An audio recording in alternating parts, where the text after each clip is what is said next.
بسم اللہ الرحمن الرحیم، السلام علیکم۔ نیوز آئی کے ساتھ میں ہوں راجہ ندیم۔ سب سے پہلے بڑھتے ہیں اب تک کی ہیڈ لائنز کی جانب۔ فرانس سے برطانیہ جانے کی کوشش کے دوران کشتی ڈوبنے کے واقعے میں 27 افراد ہلاک ہو گئے، جبکہ 26 تارکین وطن کو بچا لیا گیا ہے۔ سویڈن کی نو منتخب خاتون وزیر اعظم نے تقرری کے چند گھنٹے بعد ہی استعفیٰ دے دیا۔ سابق حکمران معمر قذافی کے بیٹے سیف الاسلام سیف کو صدارتی الیکشن لڑنے کے لیے نااہل قرار دے دیا گیا۔ اسرائیل کی جارحیت، اسرائیل کی شام میں بمباری سے 2 افراد ہلاک اور 7 زخمی ہو گئے۔ روس نے امریکہ پر الزام عائد کیا ہے کہ وہ روس پر جوہری حملے کی مشقیں کر رہا ہے۔ روس کی وزارت دفاع کا بیان میں کہنا تھا کہ امریکہ نے رواں مہینے روس پر 2 سمتوں سے جوہری حملہ کرنے کی مشقیں کی ہیں۔ افغان دارالحکومت کابل کے ایئرپورٹ کا انتظام سنبھالنے کے لیے متحدہ عرب امارات نے طالبان کو پیشکش کر دی ہے۔ مقبوضہ کشمیر میں قابض بھارتی فوج کی ریاستی دہشت گردی جاری۔ قابض بھارتی فوج نے سری نگر میں 3 کشمیری نوجوانوں کو شہید کر دیا۔ سیارچوں سے زمین کا دفاع کرنے کے لیے ناسا نے پہلا خلائی مشن لانچ کر دیا۔ ہیڈ لائنز آپ نے جانی، تفصیلات شامل کرتے ہیں ایک چھوٹے سے وقفے کے بعد، ہمارے ساتھ رہیے گا۔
نیوز آئی میں آپ کو ایک بار پھر سے خوش آمدید کہتے ہیں اور بڑھتے ہیں خبرنامے کی تفصیلات کی جانب۔ فرانس سے برطانیہ جانے کی کوشش کے دوران کشتی ڈوبنے کے واقعے میں ہلاکتوں کی تعداد 27 ہو گئی، جبکہ 26 تارکین وطن کو بچا لیا گیا ہے۔ تارکین وطن کی کشتی کو حادثہ کلائس کی شمالی بندرگاہ کے ساحل پر پیش آیا۔ فرانسیسی جہاز نے پانی میں بے ہوش افراد اور لاشوں کو تیرتا دیکھا، جس کے بعد پولیس نے کارروائی کا آغاز کیا۔ مقامی حکام نے بتایا کہ تلاش میں حصہ لینے کے لیے 3 ہیلی کاپٹرز اور 3 کشتیوں کو تعینات کیا گیا۔ فرانسیسی جہاز نے پانی میں بے ہوش افراد اور لاشوں کو تیرتا دیکھا، جس کے بعد پولیس نے کارروائی کا آغاز کیا۔ سویڈن کی نو منتخب خاتون وزیر اعظم نے تقرری کے چند گھنٹے بعد ہی استعفیٰ دے دیا۔ بجٹ پاس نہ ہونے اور حکومت سے اتحادی پارٹی کے الگ ہونے پر میگڈلینا اینڈرسن نے استعفیٰ دے دیا۔ نو منتخب وزیر اعظم کا کہنا ہے کہ اتحادی پارٹی کے ساتھ چھوڑنے پر مخلوط حکومت کو استعفیٰ دینا ہوتا ہے۔ ایسی حکومت کی قیادت نہیں کرنا چاہتی جس کی قانونی حیثیت پر سوالیہ نشان لگ جائے۔ انہوں نے مزید کہا کہ صرف بطور سربراہ سوشل ڈیموکریٹکس پر مشتمل اقلیتی حکومت جلد دوبارہ اس عہدے پر منتخب ہونے کی امید رکھتی ہے۔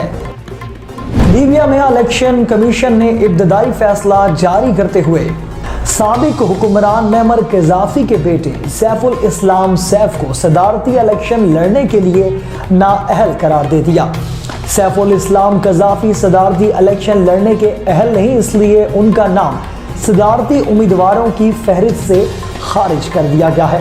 طرابلس میں ملٹری پروسیکیوٹر نے الیکشن کمیشن پر زور دیا تھا کہ سیف الاسلام سیف کو 2015 میں جنگی جرائم کے الزامات میں ایک عدالت نے سزائے موت کا حکم سنایا تھا، اس لیے ان کا نام صدارتی انتخابات سے خارج کر دیا جائے۔ اسرائیل کے طیاروں نے شام کے وسطی علاقے میں بمباری کی، جس کے نتیجے میں 2 عام شہریوں کی ہلاکت اور 7 کے زخمی ہونے کی تصدیق ہوئی ہے۔ اسرائیلی جارحیت میں شام کے وسطی علاقوں کو نشانہ بنایا گیا، جبکہ شامی ایئر ڈیفنس نے حماس شہر پر کیے جانے والے حملے کو روکنے کی کوشش کی ہے۔ اسرائیلی جنگی طیاروں نے لبنان کے پڑوسی فضائی حدود سے پرواز کرتے ہوئے میزائل داغے، جس میں زخمی ہونے والوں میں 6 شامی فوجی بھی شامل ہیں۔ روس نے امریکہ پر الزام عائد کیا ہے کہ وہ روس پر جوہری حملے کی مشقیں کر رہا ہے۔ روس کی وزارت دفاع کے بیان میں کہنا تھا کہ امریکہ نے رواں مہینے روس پر 2 سمتوں سے جوہری حملے کرنے کی مشقیں کی ہیں۔ امریکی طیارے روس سرحد کے 20 کلومیٹر اندر آئے۔ روسی وزارت دفاع کا مزید کہنا تھا کہ امریکی فوجی مشقوں گلوبل تھنڈر میں شامل 10 امریکی بمبار طیاروں نے مشرقی اور مغربی سمت سے روس پر جوہری حملے کی مشق کی ہے۔ امریکی محکمہ دفاع پینٹاگون کا کہنا تھا کہ امریکی جنگی طیاروں کی مشقیں عالمی قوانین اور پروٹوکول کے مطابق تھی۔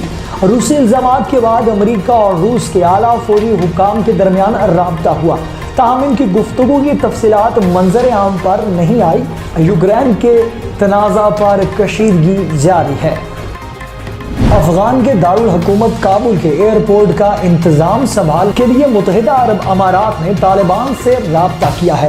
کابل ایئرپورٹ کے انتظامات سنبھالنے کے معاملے پر بات چیت کے لیے اماراتی حکام نے حالیہ ہفتوں میں طالبان سے متعدد ملاقاتیں کی۔ UAE افغانستان میں قطر کے سفارتی تسلط کا مقابلہ کرنے کا خواہاں ہے، جبکہ ترکی اور قطر بھی کابل ایئرپورٹ کا انتظام سنبھالنے کے خواہش مند ہیں۔